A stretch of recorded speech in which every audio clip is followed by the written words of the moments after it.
Përshëndetje të nderuar miqtë e mi, përshëndetje të dashur ndjekës të kanalit Monitor TV. Ja ku po takohemi sërish të ditën e sotme, fillimisht njëherë duke ju uruar një të shtunë të bukur, një të shtunë të mbar me energji pozitive, me dashuri shumë të bukur në familje, në shoqëri gjithandej. Dhe unë e di që ju me zikeni pritur nga nata e mbrëmshme deri ditën e sotme që të dëgjoni analizën time në formë të detajuar për këngën e Eglit, një këngë dashurie, një këngë e ëmbël, një këngë shumë pozitive që ekskluzivisht erdhi natën e mbrëmshme. Një bashkëpunim këtë herë me Angelo Coachin, një djalë tepër i talentuar, një djalë tepër kreativ. Siç duket, Egli ishte pjesë e ftuar e kësaj kënge, pasi që kënga automatikisht kaloi në kanalin e Angelo Coachit. Egli Tako, si gjithmonë që është e veçantë për veshjen e saj, për stilin e saj, për pamjen e saj dhe për këtë të ashtu quajturën fabulën e këngës, në këngën Nëse të kujtohem, kishte sjell një krenari të një vajzës e cila ka luftuar pafund për një dashuri, por ai djali në fjalë nuk e ka vlerësuar energjinë, kohën, shpirtin, zemrën që ajo ka dhënë për të. Dhe sot kur kjo vajza është liruar më nga grilat e dashurisë, nga grilat e emocionit, nga dhimbja e keqkuptimit, nga dhimbja e mos kuptimit të shpirtit të saj, frymon e lumtur dhe i thot këto fjalë. Nëse të kujtohem, a do të baj mend, a do të më vish në mend. Do me thënë ishte gjithçka një histori e kaluar dhe ishte ai triumfi i vajzës e cila luftoi, por në fund vërtet nuk arriti dot ta merr atë që deshte, por të paktën shpirtërisht është e fuqishme.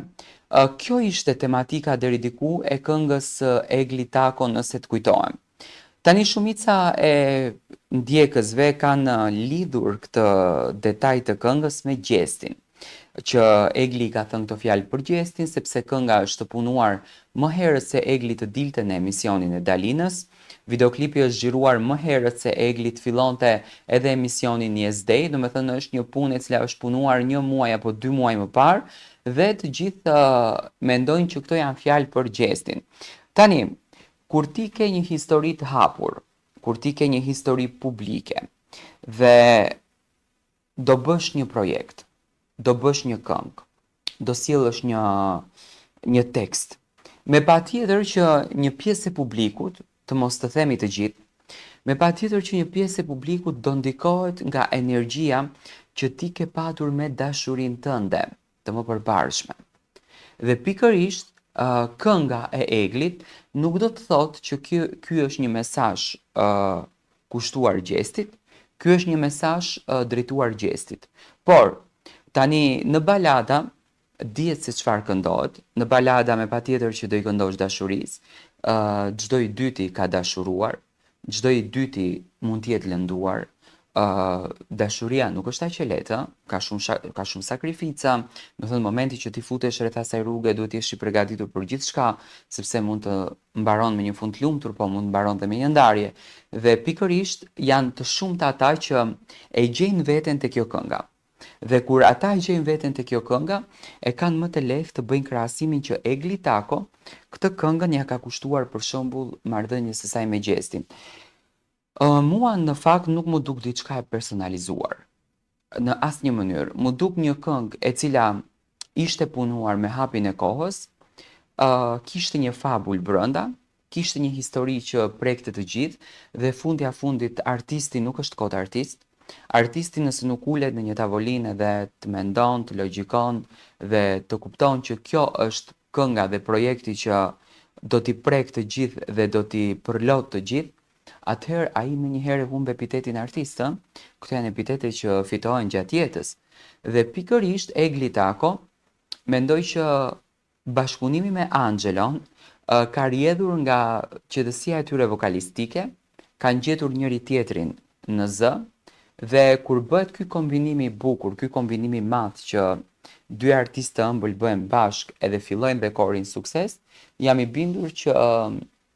nuk ka asnjë lloj dileme që mund të jetë gjithçka e përkryer. Dhe Egli Tako me këngën Nëse të kujtohem, erdhi fuqishëm në stinën e vjeshtës, një videoklip, një këngë e përshtatshme për në vjesht, në shumicën e rasteve veshja ishte e tëra lëkurë, do me thënë një xhup lëkure, një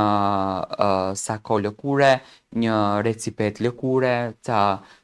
pantallona lëkure, do me thënë kishte shkuar në komplet lëkurën që në fakt është simbolike e vjeshtës dhe kënga pati sukses përpos tematikës, përpos aranzhmanit, orkestrimit që ishte i qëndrueshëm, do të kisha thënë, do të thënë i lehtë për ta dëgjuar për veshin, i ëmbël dhe këngë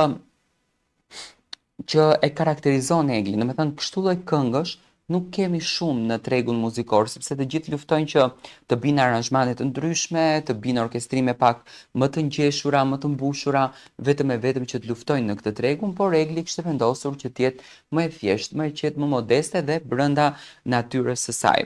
Kënga mori shumë klikime, një këngë tepër e bukur, tani ndoshta Egli shpirtërisht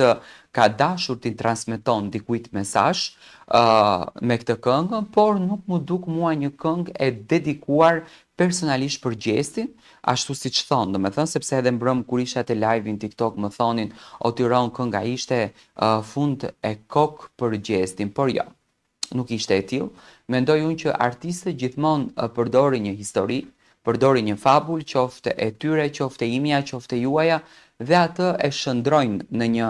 film të vogël, në një skenar të bukur dhe këtë skenarin e sjellin në mënyrën më të mirë tek publiku. Egli dua të të përgëzoj për energjinë, dua të të përgëzoj për qëndrimin tënd. Nuk është e lehtë të luftosh në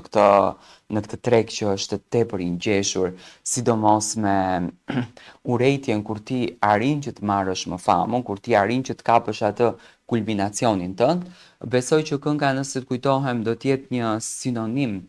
i dashurive dhe do të lidhin ato fotografitë, ato emocionet apo qoftë edhe ato mesazhet e bukura te WhatsAppi, te Viberi me këngë, do me thënë me melodinë e këngës tënde dhe mendoj që bashkëpunimi me Angelon është një bashkëpunim i qelluar, një bashkëpunim i bukur. Çuditërisht Egli shumë pak vjen vet, do me thënë qoftë edhe në